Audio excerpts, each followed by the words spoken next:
Transforming Business Strategy, to be addressed by Deepak Amitabh, IRS IT retired advisor, Adani Defense and Aerospace, as our esteemed guest in chief. I would like to take this opportunity to thank Sri Deepak Amitabh for kindly taking the time out of his demanding schedule to share his valuable insight with us today. Uh, Friends, this session assumes a special significance as our chamber is presently celebrating its 125th anniversary, marking over a century of uninterrupted and dedicated service to trade and industry and national development. I am very happy to state that this day today on 16th of January 2026, why I am saying so, the interest of the chamber in the defense sector, the chamber is organizing two important programs, one here in Calcutta today and another a state level MSME conclave on defense production and role of IA, focus on MSME at Jamshedpur, which is being inaugurated today by the Honorable Minister of State for Defense, Government of India, Mr. Satish Sheth. So you can understand the interest of the chamber as far as the defense sector is concerned. In this context, the contribution of Adani Defense and Aerospace merits special mention. The organization has emerged as one of the leading private sector players in the defense and aerospace manufacturing with capabilities spanning from ammunition, small arms, unmanned systems, defense electronics, radar, sensors, aerospace structures, and integrated defense platform. Through sustained investment in advanced manufacturing facilities, indigenous design and development, and strategic collaboration with global technology partner, Adani Defense has significantly strengthened India's domestic defense production capabilities. Equally noteworthy is its focus on building strong linkage with Indian MSME and startups, enabling technology transfer, vendor development, scalable participation across the defense value chain. Such an approach clearly demonstrates how industry led innovation and business synergy can contribute to the meaningful to the national security objective without also generating economic growth and development. Sir, this was normally I don't read out a speech, but I thought that the introduction part I will speak out, and then I'll tell you what we have been doing in relation to the defense sector, which is very, very important. I think Mr. Rajiv Chakravarti has been a sheet anchor and has been a great support to our chamber as far as the asking us to take interest in the defense sector. The reason being that defense is the most emerging industry in India today.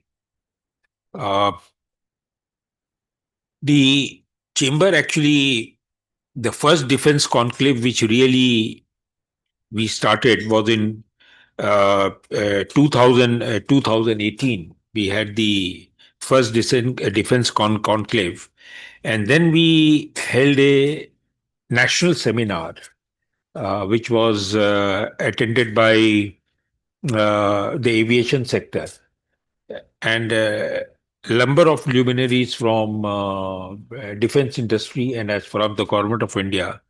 They participated, and that was in 2019.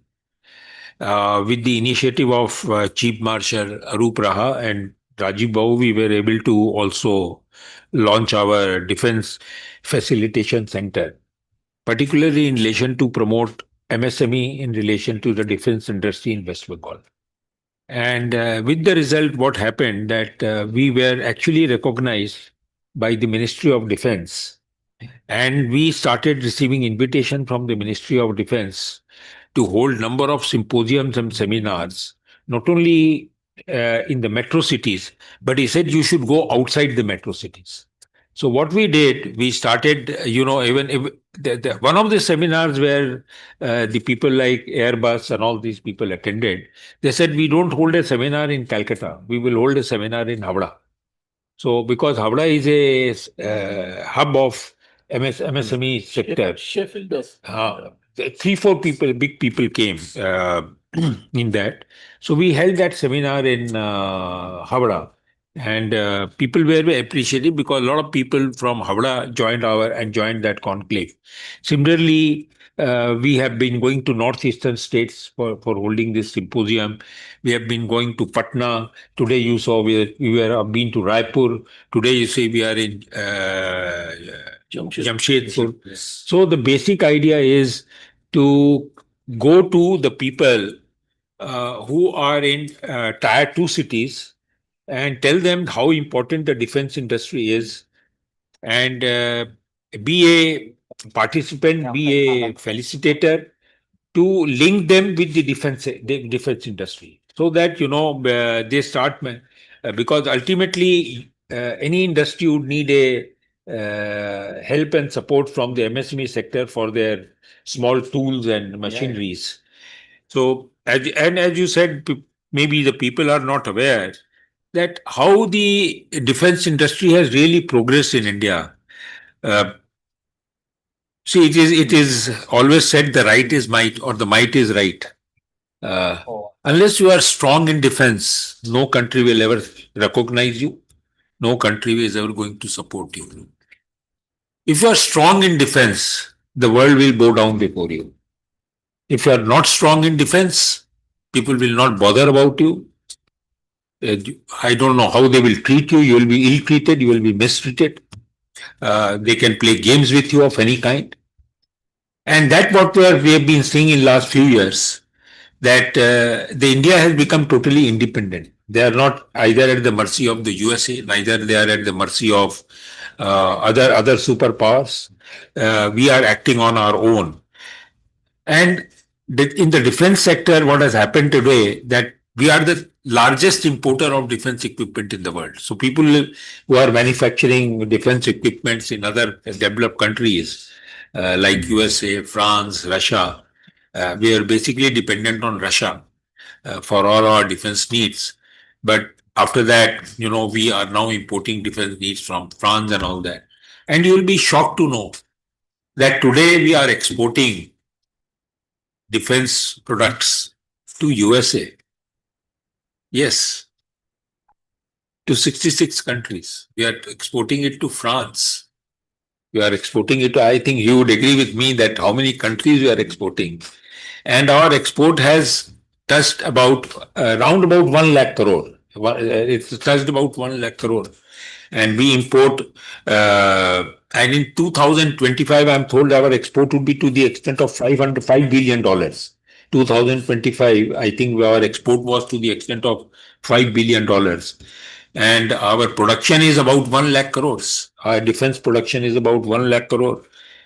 So therefore, what I'm only trying, and the government has taken a decision that 75% of the defense production in India would be done by our own people. Atmanirbhar Bharat. 75% procurement. Whatever they procure, if they want to procure 100 rupees, they will make sure that 75% of that procurement is through the indigenous industry.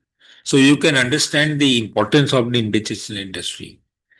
Myself and Rajiv Babu, we were invited to the Defense Expo in Ahmedabad. We were given an opportunity to also speak at the Defense Expo.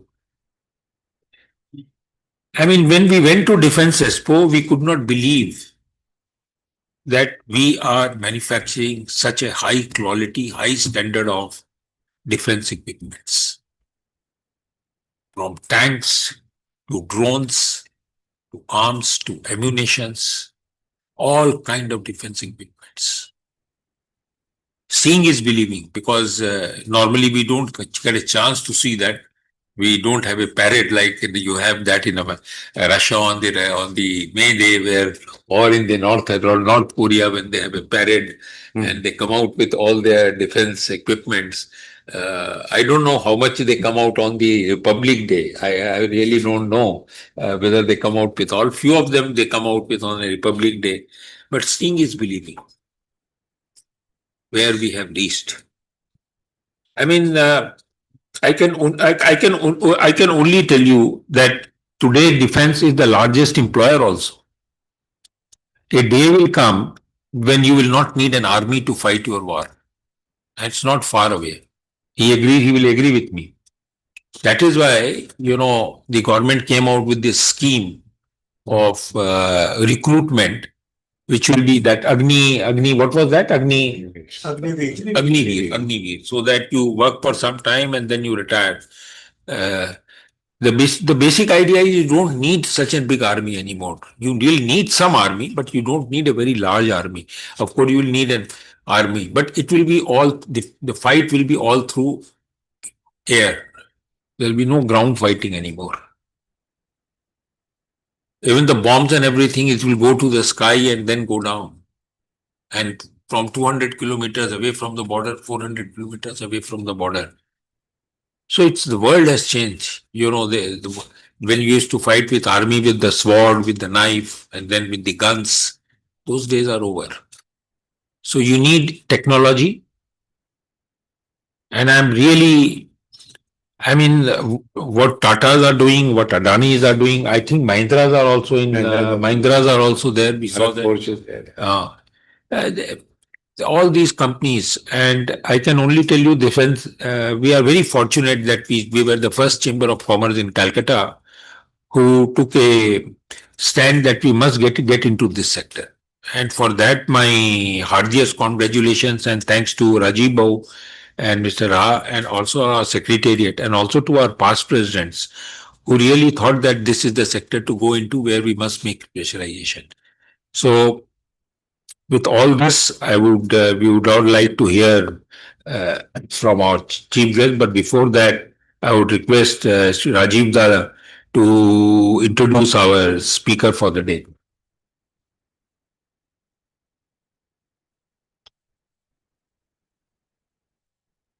Thank you, sir.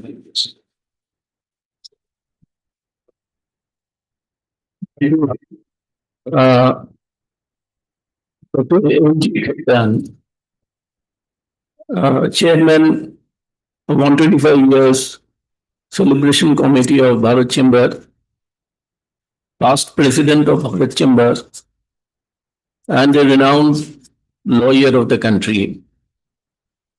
My batchmate and a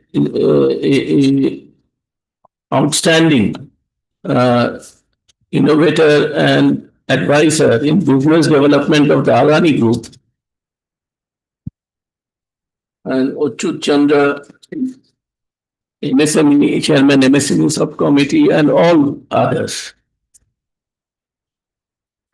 I will just introduce you to Deepak Amitabh.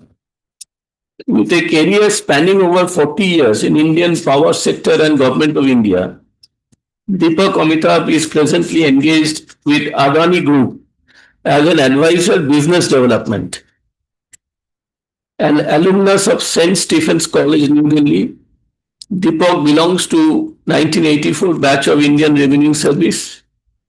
He has done multiple tax assignments for 2 decades at Madhya Pradesh, Mumbai and Delhi, which included assessment, investigation, administration, system operations, audit and legal representation. He was also financial advisor to Director General of Naval Project at Mumbai. Deepak brings with him 4 decades of rich experience in managing complex business strategies and financial aspects of power industry. He was instrumental in setting up Indian power market and also India's first electricity exchange. His experience spans across power trading, short-term, medium-term and long-term PPA, regulatory, commercial and financial services of the power business. Earlier, he was the chairman and managing director of Power Trading Corporation of India Limited, largest power trading listed company of the country from 2012 to 2021. He was also chairman of infrastructure listed NBFC PTC India Financial Services and Renewable Energy Generations Company PTC Energy Limited. He also served on boards of Indian Energy Exchange and Tista Urja Limited as nominee director of TTC. He is also member of SAGE, South Asian Group on Energy, promoted by RIS, think tank of Ministry of External Affairs. Currently is working as non-executive independent director with TFCI, Tourism Finance Corporation of India Limited, Aries Financial Technologies Private Limited, and Physics Wala Private Limited. He was earlier member of various industry associations like CERC, Advisory Committee, TERI, Executive Committee, CII, National Committee on Power, FICCI, Power Committee, Association of Power Producers. He has robust relationship with C-level executives in the private sector and senior government functionaries and regulatory bodies. He is outstanding faculty. He has an outstanding faculty, and that is why the Adani Group, especially the promoters, Deepak Adani and his sons, are entirely dependent on him, on advices on business development, and he has helped them on the business development in many sectors of India. In defense, he is lately looking after defense also, taken interest and put Adani strongly in the forefront in defense industry.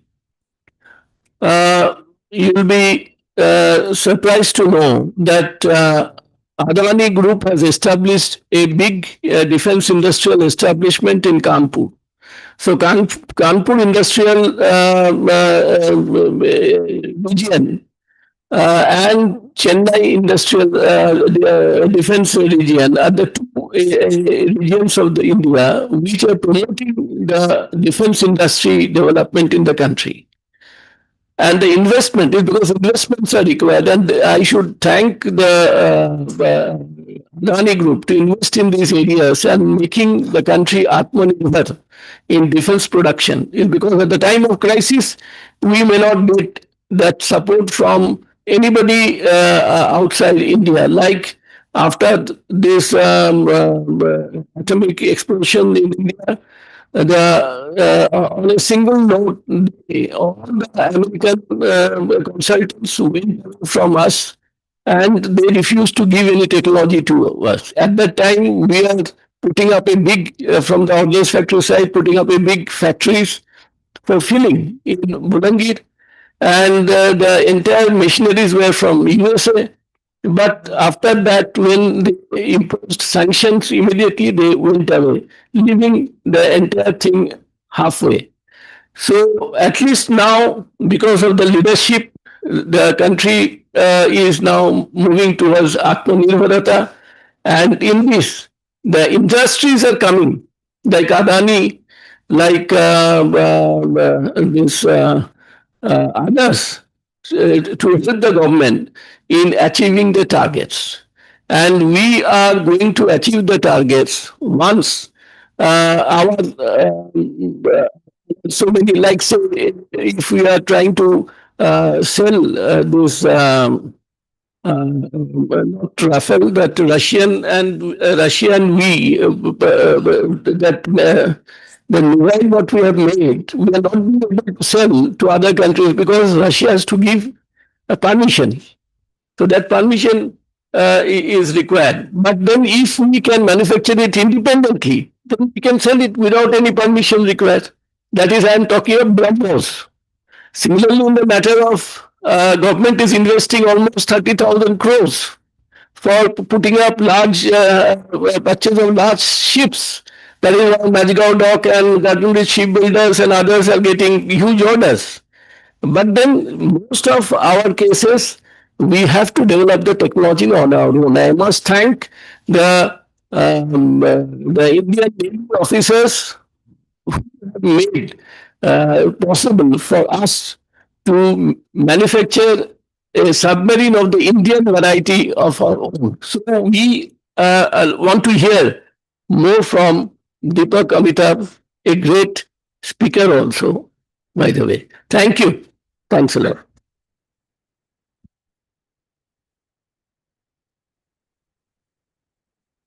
Thank you, Dr. Khetan and Dr. Rajiv Chakrabarti and learned colleagues for giving me an opportunity to come to Kolkata and interact with you all. And Kolkata, this is what my personal opinion is. In the power sector also, which was my earlier assignment where I worked for 18 years or so, it was West Bengal which agreed to create the power market. So first power flow when we first trading of in India electricity happened from West Bengal when it supplied in winter to Delhi, and PTC was instrumental in organizing that. And I remember Sanjay Mitra and other people that used to be there in the electricity at that point of time, 2002-3, they could see the benefit which the market has created. And what I see, the power sector, the condition in which it was in 2003, the defense industry I see is in similar position just now, because before 2003 Electricity Act and the market created and all the IPPs who came into picture, India was dominated by state generating companies as well as central generating companies, and no one thought that private sector can play any role. Same thing was happening in defense also. Rajiv himself belongs to ordnance factory, etc. I mean the services. And India was only government DPSUs, they are known as, just like CPSUs in NTPC, etc. So DPSUs in the defense sector. So the apprehensions are always there, but power sector itself, the infrastructure sector has shown that given the right conditions, policies and regulations and the financing needs, in India the innovation is there and anyone is capable of doing anything. So that thing, I believe that whatever we have done in infrastructure, etc., similar type of things are going to happen in defense. Obviously, the challenges are there, especially from private sector perspective. But as we have seen in the infrastructure, this gets solved over a period of time.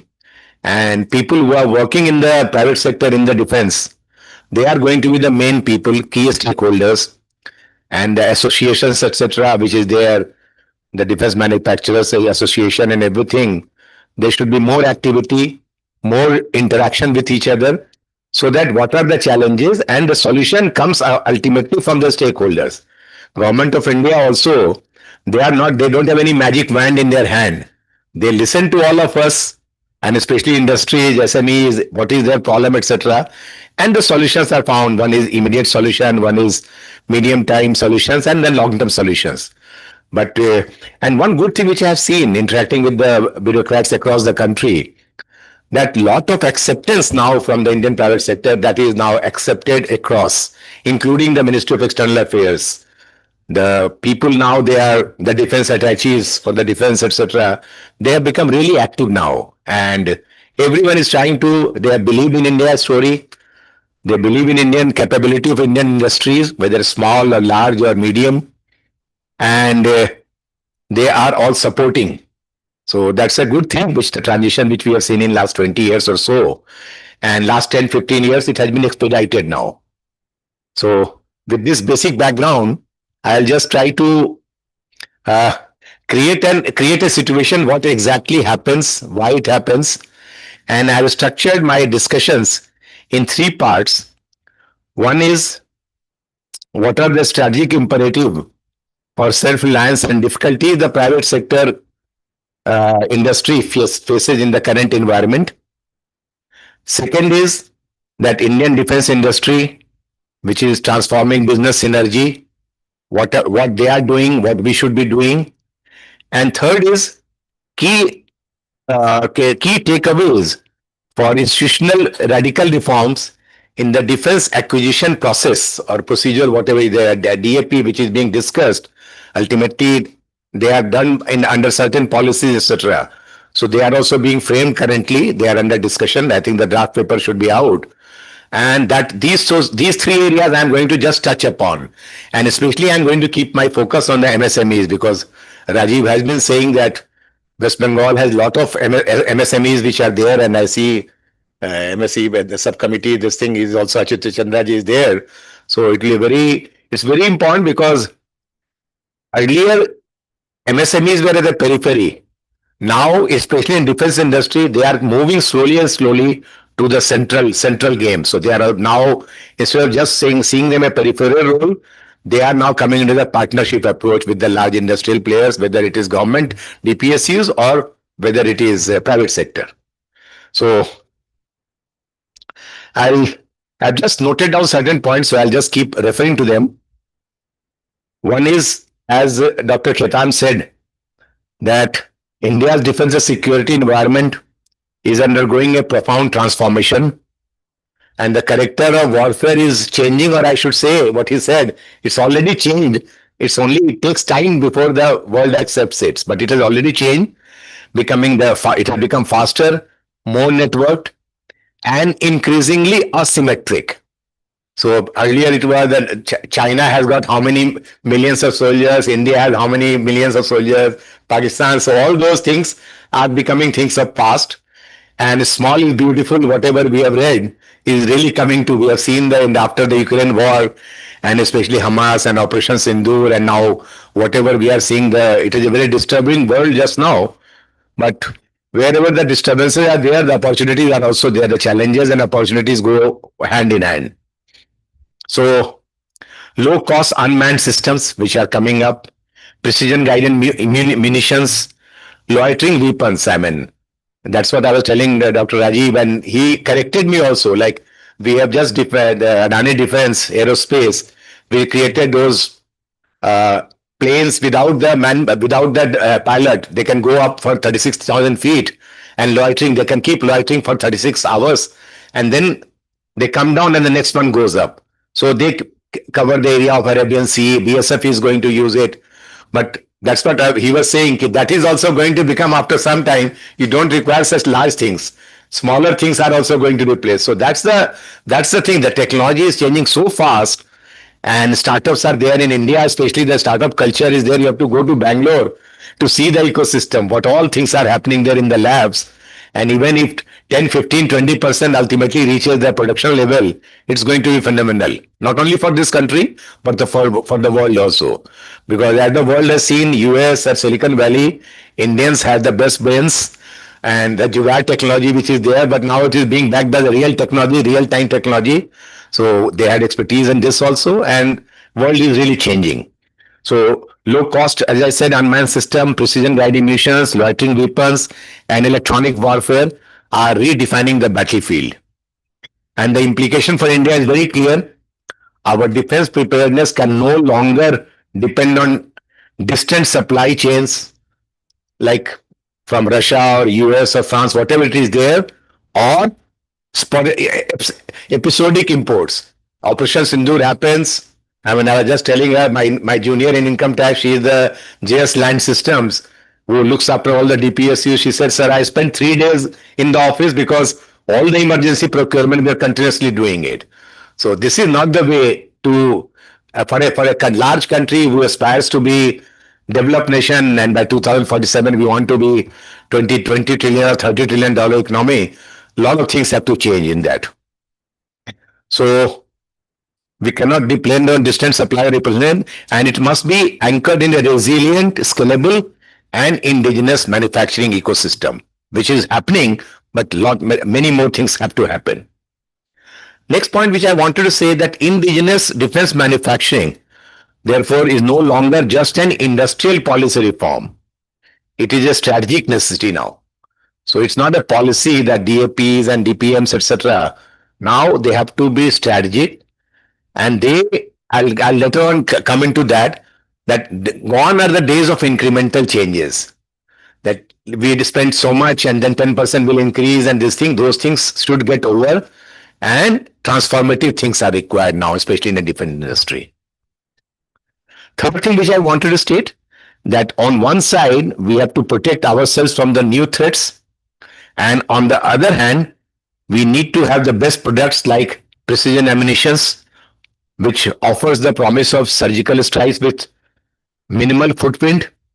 Now, whether it is loitering munitions that automatically home in on targets, or small artillery shells that course correct mid-flight, the objective remains the same: achieving greater lethality with fewer shots and less logistical burden. So that's the aim, basically. That is the way the world is changing.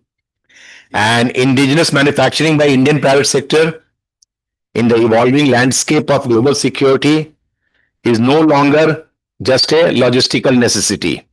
It's a strategic asset, and it sustains combat operations, reinforces deterrence, brings in speed with the latest technology, and ensures that our armed forces always remain mission ready.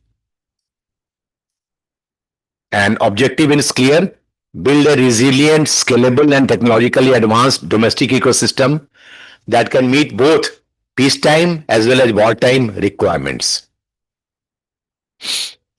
So, as we have seen over the last decade, India has made decisive progress. The opening up of defense manufacturing to private industry itself has fundamentally altered the landscape.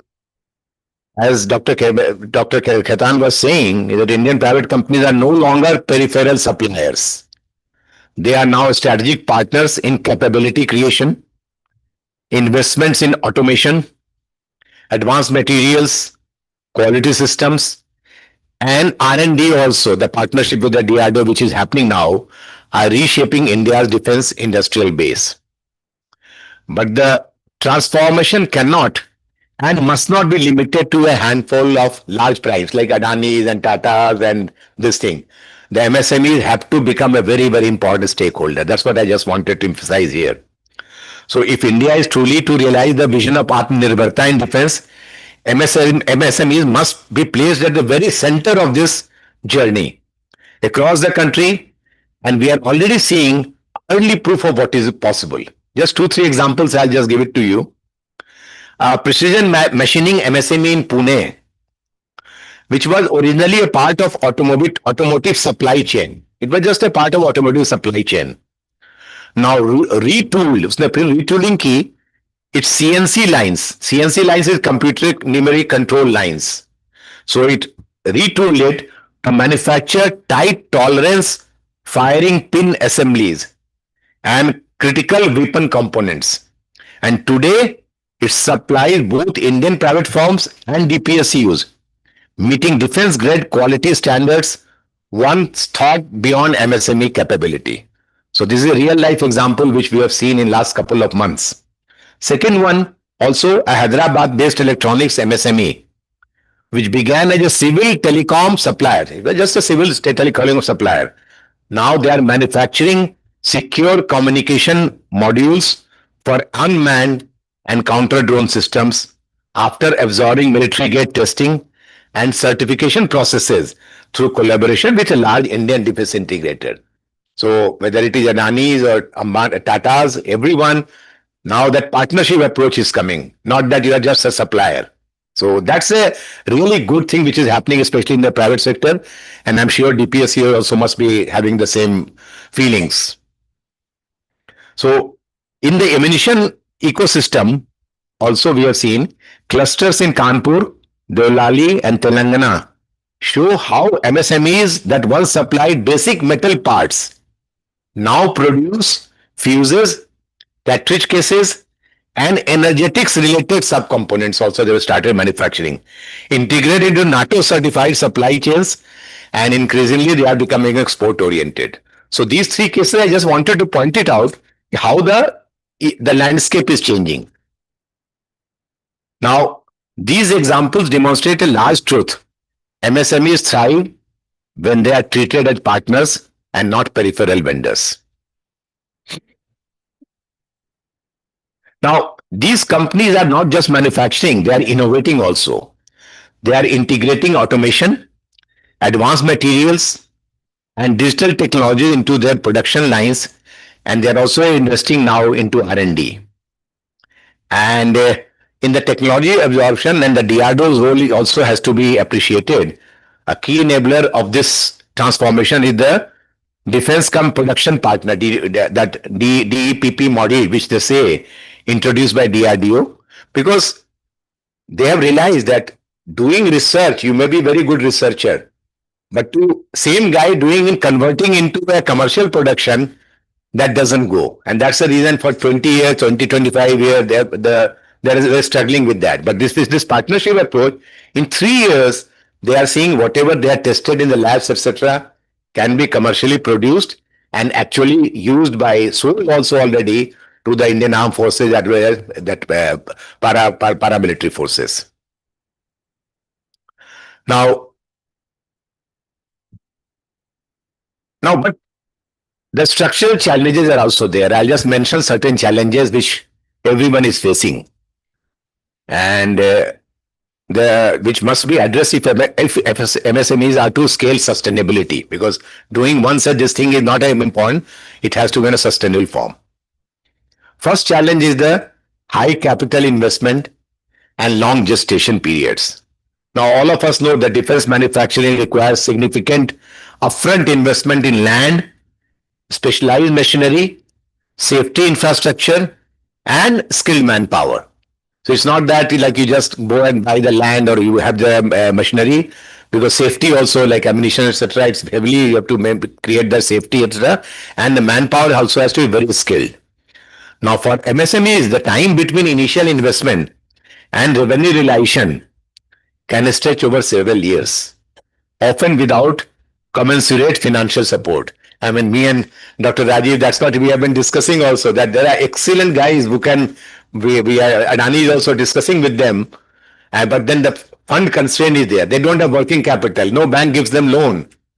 So, and suppose Adani or Tata, suppose we get a large order, so we get 10% advance. So normally we pass on that 10% advance, but is that sufficient? And if that is not, how does a system has to integrate?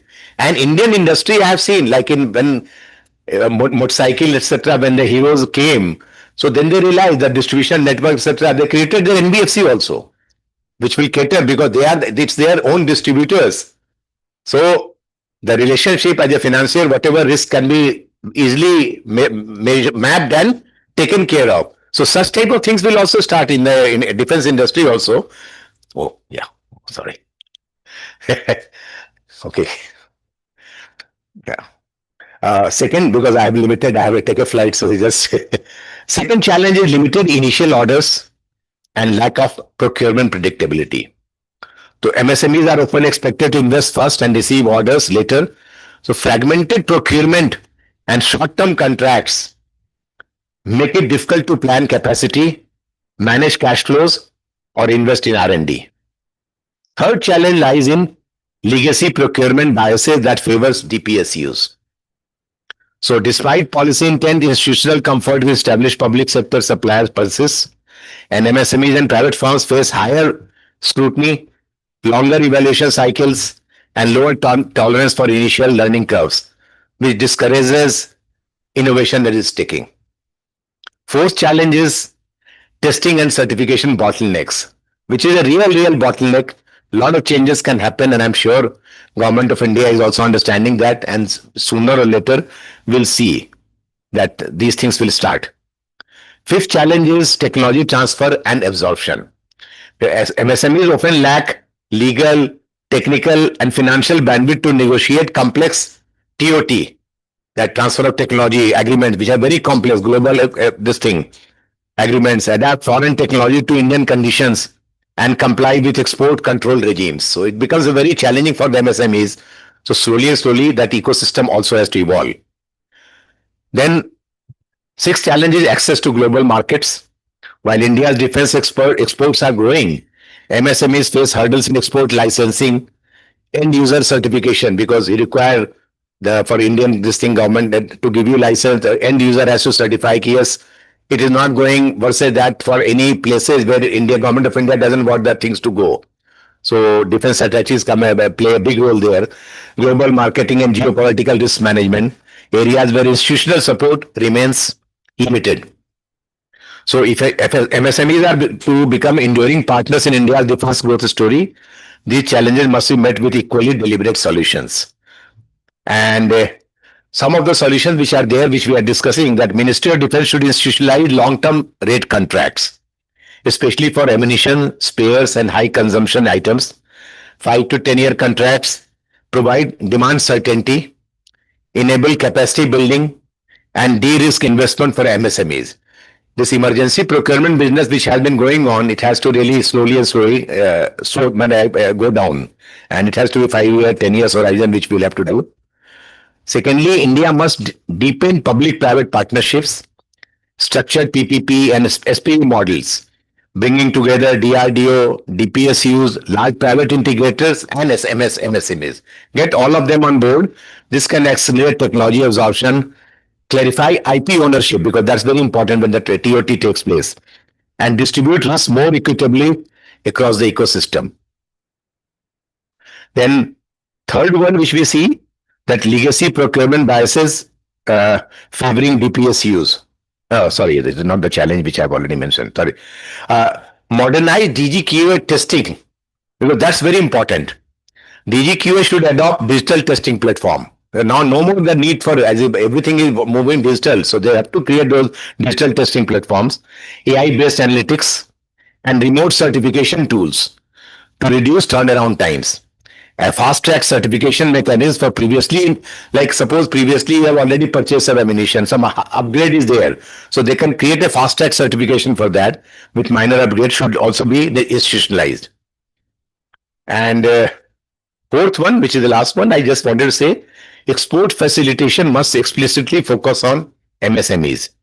Now this includes faster export authorization, diplomatic and attaché, the defense attaché level support, standardized end user certification, and integration of MSMEs into government-led defense export promotion strategy initiatives.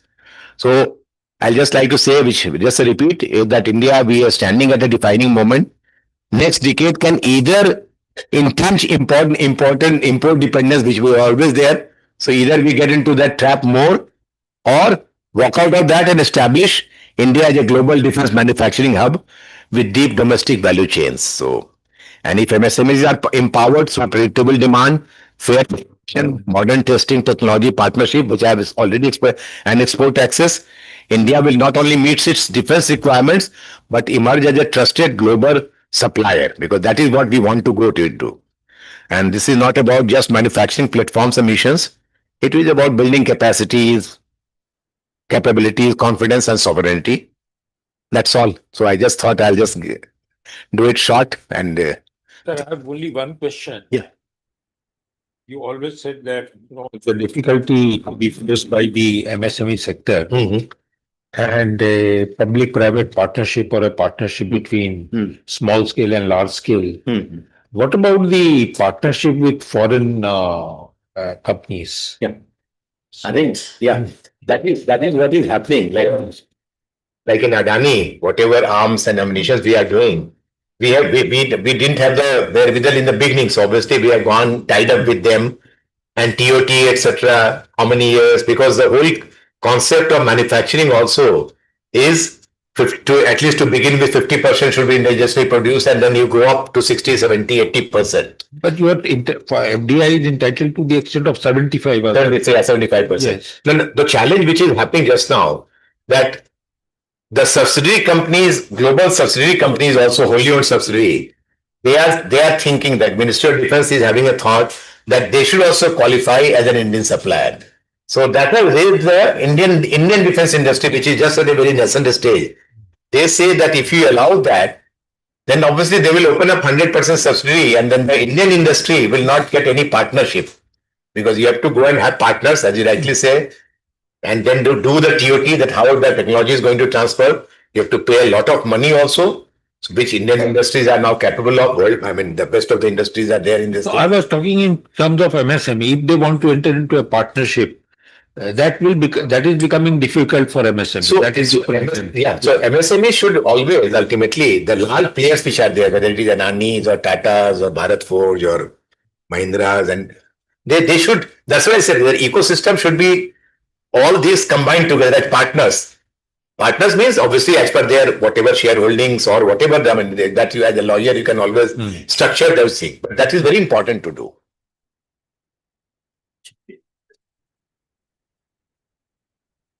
I must my batchmate, and that important. What is important is that his outlook for the second century for India. He is supporting from the Adani Defense side, and I must thank Adani Defense also, to MSMEs to come into forefront by financing them also. Say, for example, say I am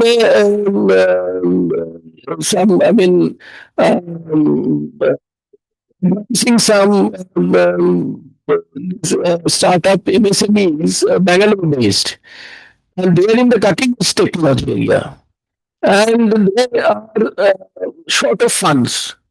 But it is good that Adani Defense is coming into the and support. That technology area is technology which India and another 2-3 countries possess. Nobody else. And in this country, it is my startup which possesses that technology. So that forward-looking ideas is very important for survival of SMEs and startups. So there can be a partnership also product by product basis that need time will tell.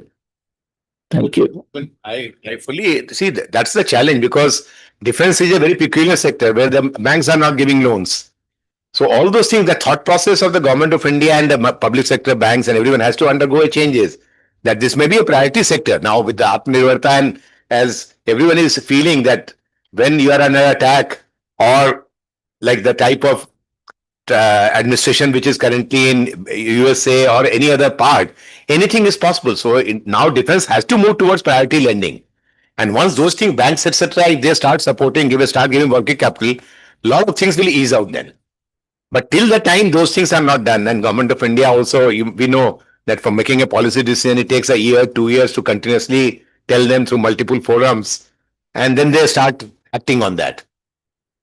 Because technology will not wait for time. Yeah. It will. Sir, 700 crores in 2026 has been going to be allotted by center.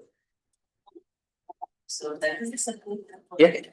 So that's what I'm saying. So things have started, but ultimately, ma'am, what the issue is, the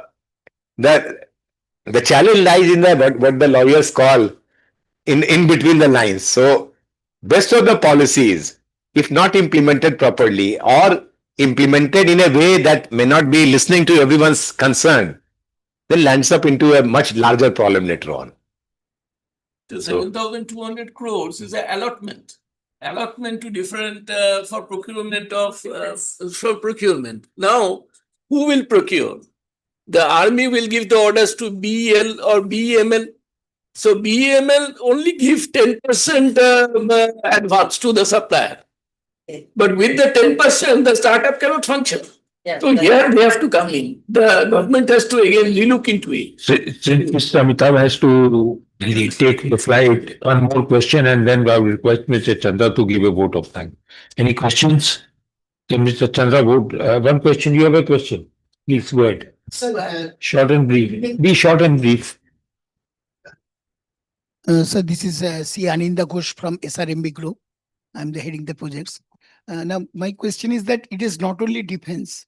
Suppose JSW gives you a project, Tata gives you a project, anything.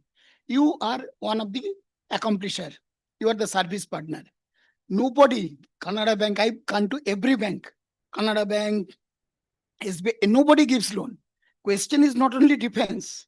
The basic outline of the government, our fiscal policy, it should be embedded that anybody who is in the revenue side, OPEX side, everybody gets loan. There is a contract, there is a revenue model. Here there is no revenue model, there is a gestation. Correct. But this, how does India grow? Build here, Atmanirbhar Bharat, make in India, we have to build up. So the banking policy has to change. There is a A to the, from the commerce, the A should go, then the overall, not only depends that this is a very critical and crucial problem. I had to, this much to say. That, and that's what I say, that Bharat Chamber of Commerce, you should also invite bankers for a separate. Exactly. I mean, which you must be doing it. I'm sure about that. That if We had you not done it. you should invite the point. Yeah, that point which you have That's what taken. I saw when I was sector. Piyush Goyal became the power of this thing. So he started involving all the bankers. He used to call SBI, ICICI Bank, Chanda Kochar, Usme thi. But just debate and find out a solution. and solutions were found out. That's what I'm saying. So chambers will play a very important role. What you are saying can be corrected over a period of time, but that pressure has to be built up, and chambers are supposed to be, they are the, I mean, spokesperson on behalf of all the industry. Because no MSME as such has Yeah. approached that subject, but I think you have a point which we will take it up. Okay.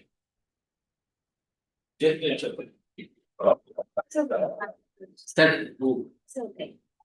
Be short, please. Be short. I have one question. Actually, I am already supplying my products in advanced weapons, different ordnance factories. And the problem which I am facing mainly that we are innovating products. We have created some products which were used to manufacture those items, equipments in defense sectors. But suppose some 51 millimeter barrel RL, 84 barrel RL, like this. And we are also supplying some products for making shells. In AK-630, which is manufactured in GSA, Kashipur. Now the point is that we are supplying these products, but we are changing drawings or we are creating efficiency or like this for perfection. My point is that we are supplying those products, but there is no guarantee that whether we will get this order or not.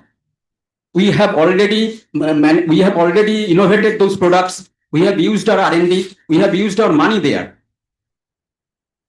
but there is no guarantee.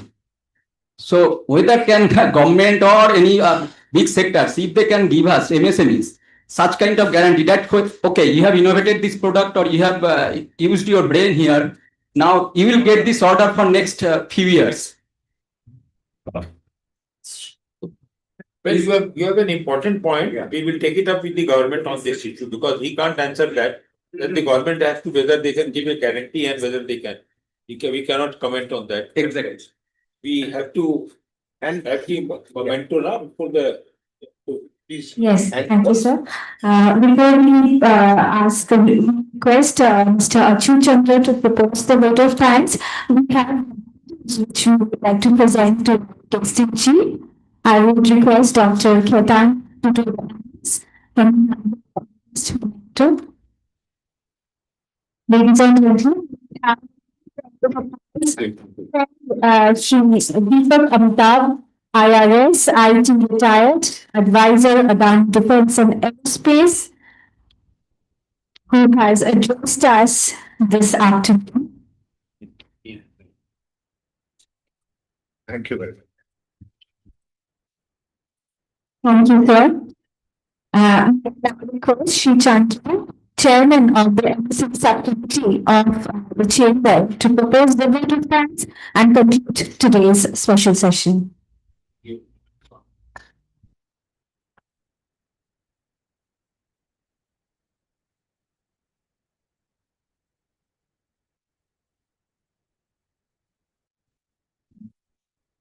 Session because industry transfer of necessary. That's my most working proposal. I have to provide our executive say Deepak Love, IRS IT dad, advisor that aerospace. Thank you, sir, for sparing some of the valuable time and sharing your thoughts with us today.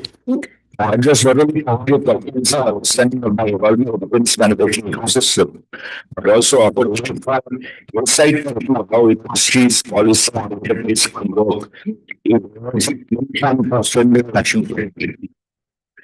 The defense sector is no longer confined to study preparedness alone. It is actually industrial growth, technological advancement, emphasize on the importance of MSME participation and innovation. Given the population has a total of integrating high and family benchmark government supply chain. We wish to extend our sincere appreciation for the good mission of Anita County, IRS retired, Chairman Defense Department of our chamber, for his guidance and support in organizing this session. I request all of you to join me Adding 100 friends for yesterday, say Deepak Amitap, we have personally established.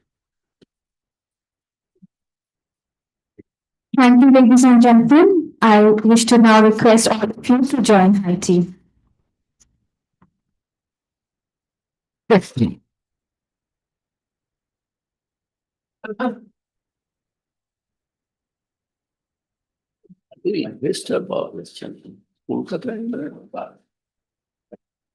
ये প্রজেক্টটা কেটালে মানে current current বিজনেসে investor না new প্রজেক্টে investor